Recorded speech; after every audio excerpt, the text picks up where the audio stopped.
On the east coast of the South Island of New Zealand lies the wine-growing region of once predominantly sheep farming country established by European settlers. Vineyard development started in the late 1970s. The viticultural industry continues to expand as New World roots grow deep, fine wines mature in character and quality, and competitive products enter the global market. Terroir is a French concept and embraces winemaking traditions of the Old World, of Europe. It's the coming together of climate, soil and landscape, the combination of an infinite number of factors reacting with each other. How clearly a region's terroir is expressed is determined by the winemaker's intervention. The New World has generally distinguished itself from the Old through its reliance on varietal profile, wine characterized by its grape variety rather than realized through sense of place.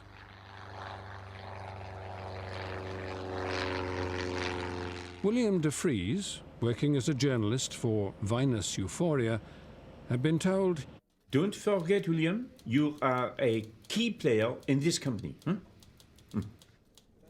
And as an emerging writer for the traditional wine market of Northern Europe, had the clout to make or break a bottle. This was his first journey into the New World, and therefore an opportunity to make his mark. The New World wine tasting is one of the most prestigious competitions of the wine world. It is here that a panel of specialists are brought to their senses as they identify and quantify appearance, bouquet and palate from a variety of traditional Van de Terre style wine.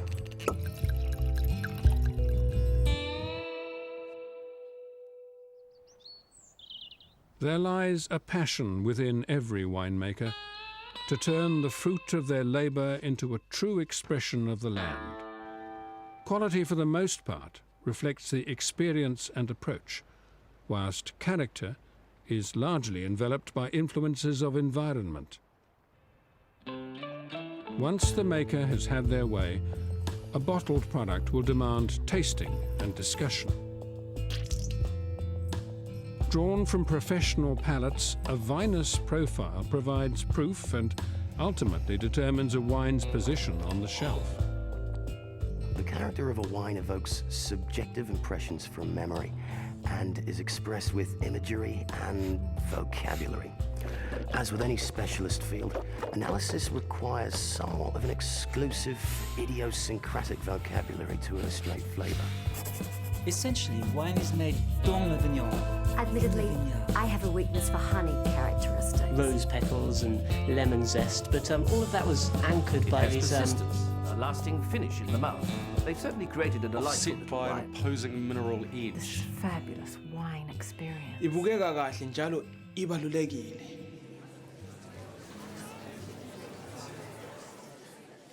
According to the Institute of New World Wine's blind tasting of 2008, here on the east coast of the South Island of New Zealand, the gold medal for the best white Van de Terroir styled wine goes to Coromako Estate. Coromako Estate, the official gold medal winner in this New World Wine Tasting 2008. The region has outdone itself in this final blind taste-off involving top-rating Australian and New Zealand wines. The winning Van de Terre estate is named after the native New Zealand bird with its distinctive sweet song, selected by the globe-trotting cream of international judges here today. No doubt a few bells will be ringing for them now. Only in its first few years of production, this top-shelf event will secure a place for them on the international market. So the tasting engaged a positive response from the specialist's palate, the product's virtues extolled, media attention naturally induced, and sales thus promoted. William was struggling with a hangover and the sun's rays. He had found himself fraudulently nodding at the pilot while his mind wandered across the horizon. A bit glary for you. That's good for Pinot, though.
Flo. How are you, love? Yeah, no problem. Yeah. Yeah, okay, I'll tell the little fella. Yeah, all right, we'll see you later. Cheerio. Yes, well, it's fairy tale success, isn't it? Especially since Sal and I only started bottling last year. Did you hear that? The call of the native koromako. Particularly rare at this time of year, actually. Now, that's indicative of the native planting project that the local region has been developing in the last few years. The ripple effect of planting natives has really begun to show a new lease of life in the district. The bellbird, for example, relies heavily on the nectar from the flowers of indigenous trees. So whether, say, a kowhai is a bellbird. You know, they get their little brush tongues out and they lap up the goodness. It's that nectar that inspires their breathtaking song. I liken it to our wine. One can only imagine the diverse that this juice has inspired. Inevitable after a few glasses, isn't it? Monogamous birds, apparently. Have you read any accounts of Captain Cook's diaries? Well, according to one journal, when they first landed, Cook and his crew, when they first anchored off the shores of New Zealand, the bellbird was renowned for making one hell of a racket. It was in such abundance that apparently you couldn't hear yourself think at daybreak. How's it described? Sounded like the chiming of millions of exquisite tiny silver bells, if I remember rightly. Indeed, it would be quite a challenge to visualize this landscape as thriving with native vegetation.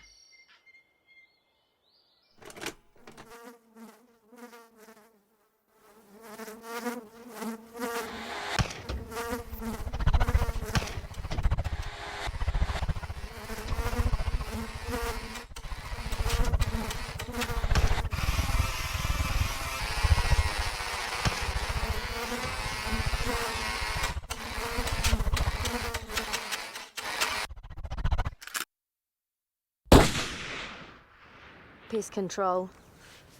It's a never-ending story. Unless you want to spend 2 days splitting a ton of carrots, filling them with 1080 and locating every bloody rabbit scratching around the place. The alternatives are fairly limited. Until now, I've just had to bite the bullet. Excuse me. The European rabbit, or Oryctolagus cuniculus, arrived here with English settlers in 1852. By the 1880s, the plains had become a breeding ground, and the former innocent Beatrix Potter characters were now regarded as pests, noxious pests. Anyway, where was I? Yeah, pest control. Well, the other option that will strangely enough kill 2 birds with 1 stone, but remains dependent on cash flow, is to reintroduce the falcon. Yeah, it'd save me a hell of a lot of ammunition too.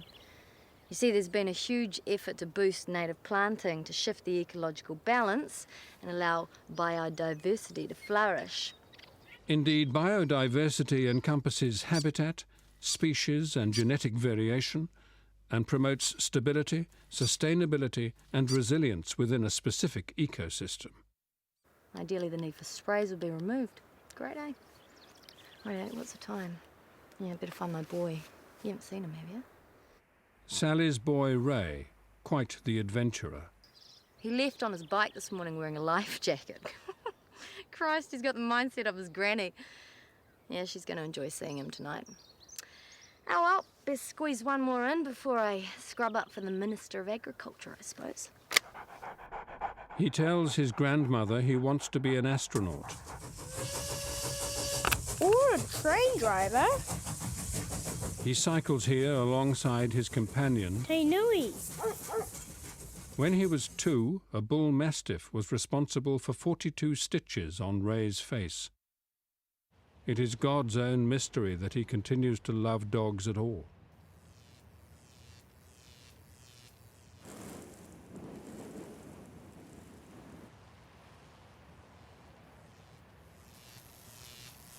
As phenomenal bubbles floated through his sphere of thought, it came to him that Granny Flo would like this.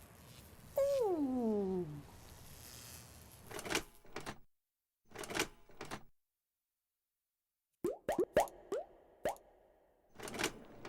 At that very moment, Granny Flo was making her way out of the local city art gallery's auditorium. She was contemplating the extraordinary sensation an oversized mouthful of moon dust created. With a half-hour to spare before the bus left, she estimated time enough to grab a cuppa and revisit an old favourite in the permanent collection.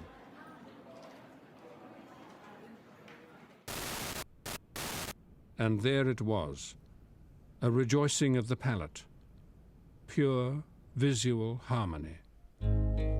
She savours the moment, enjoying a tingling sensation now radiating from the back of her head. Lucky Granny.